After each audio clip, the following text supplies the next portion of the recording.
Assalamualaikum warahmatullahi wabarakatuh. Saya Linda Liantika, mahasiswi Pendidikan Matematika 2019 Universitas Islam Negeri Raden Intan Lampung. Baik, di video kali ini saya akan membahas mengenai pencemaran lingkungan, di mana kasus pencemaran lingkungan pada saat ini menjadi sebuah kasus yang cukup serius. Jangan lupa tonton videonya sampai akhir. Oh ya, sebelum membahas lebih jauh mengenai pencemaran lingkungan hidup, sebaiknya kita harus mengetahui dulu apa itu pencemaran lingkungan hidup. Jadi, pengertian pencemaran lingkungan hidup dalam pasal 1 Undang-Undang Nomor 32 Tahun 2009 tentang perlindungan dan pengelolaan lingkungan hidup menyatakan pencemaran lingkungan hidup adalah masuk dan dimasukkannya makhluk hidup, zat, energi, atau komponen lain ke dalam lingkungan hidup oleh kegiatan manusia sehingga melampaui baku mutu lingkungan hidup yang telah ditetapkan. Nah, masalah pencemaran lingkungan hidup merupakan masalah yang terus-menerus yang akan berproses dan berkembang seiring kemajuan zaman. Bagi sebagian negara berkembang, masalah pencemaran lingkungan hidup merupakan beban baru yang harus ditanggulangi demi kepentingan lingkungan sekitar dan pembangunan yang sedang dilaksanakan. Pencemaran lingkungan hidup itu terbagi menjadi beberapa bagian. Nah, berikut klasifikasi pencemaran lingkungan hidup berdasarkan jenisnya. Yang pertama itu ada pencemaran tanah. Pencemaran tanah ialah kondisi permukaan atau bawah tanah yang tercemar oleh polutan. Pencemaran tanah dapat terjadi karena hal-hal diantaranya adalah yang pertama itu pencemaran tanah secara langsung, misalnya karena menggunakan pupuk secara berlebihan, membuang sampah sembarangan, pemberian pestisida atau inseksida. Nah, dampak pencemaran tanah yang pertama itu pada kesehatan ya. Pencemaran tanah menimbulkan berbagai masalah kesehatan pada manusia, di antaranya ada kanker atau kerusakan organ.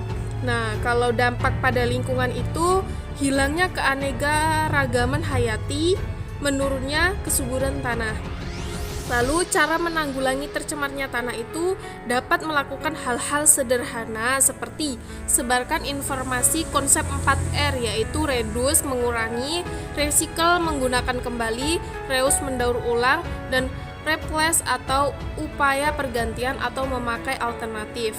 Selanjutnya adalah kurangi penggunaan pestisida dan pupuk kimia dalam kegiatan pertanian, lalu membuang sampah pada tempatnya.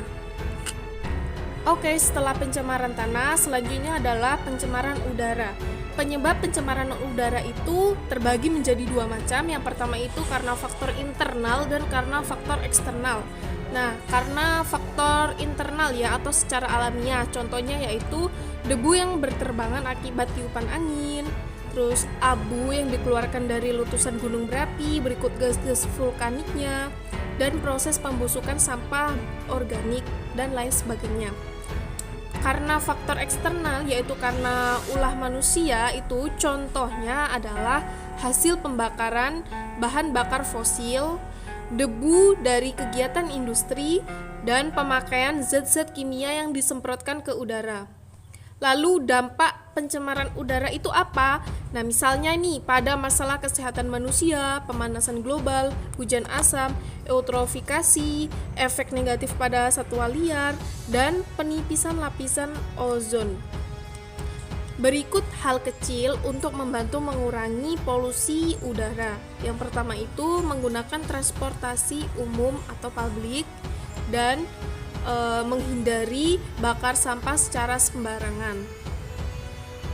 Oke, setelah pencemaran tanah dan pencemaran udara, selanjutnya adalah pencemaran air.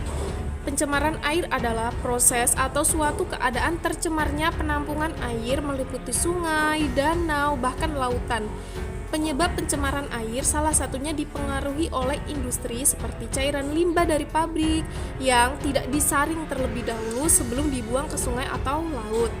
Nah, dampak dari pencemaran air itu sendiri itu misalnya yang pertama itu banjir ya. Ini masalah utama.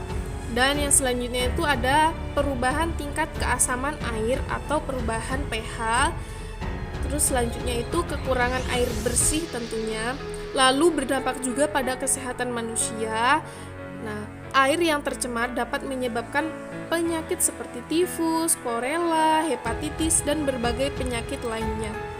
Lalu cara menanggulangi pencemaran air secara sederhana itu dari kesadaran diri kita, yaitu melakukan pengolahan air limbah, menjaga kualitas air, dan tentunya hemat air. Oke, next adalah pencemaran yang terakhir, yaitu pencemaran daratan. Nah, pencemaran daratan pada umumnya berasal dari limbah berbentuk padat yang dikumpulkan pada satu tempat penampungan yang disebut dengan TPA atau tempat pembuangan akhir. Bahan buangan padat terdiri dari berbagai macam komponen, baik yang organik maupun yang anorganik. Nah, secara langsung dampak pencemaran daratan ini terjadi ketika adanya pembuangan limbah padat organik yang berasal dari kegiatan rumah tangga, kegiatan industri, dan pada umumnya limbah ini berbau tidak sedap atau busuk dan juga membuat pemandangan menjadi tidak sedap, kotor, dan kumuh.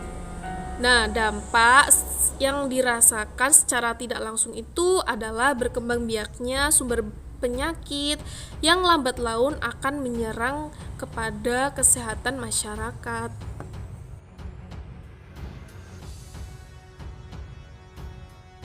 Alam sangat butuh perhatian dan perlindunganmu. Tunjukkan padanya perhatianmu dengan menjaga kebersihan lingkungan sekitarmu. Kita tak punya ruang lain atau planet lain, kita hanya punya satu ini. Maka dari itu, jagalah kebersihan bumimu dengan tidak membuang sampah sembarangan. Terima kasih, semoga videonya bermanfaat. Jangan lupa like, komen, dan subscribe. Sampai jumpa lagi. Assalamualaikum warahmatullahi wabarakatuh.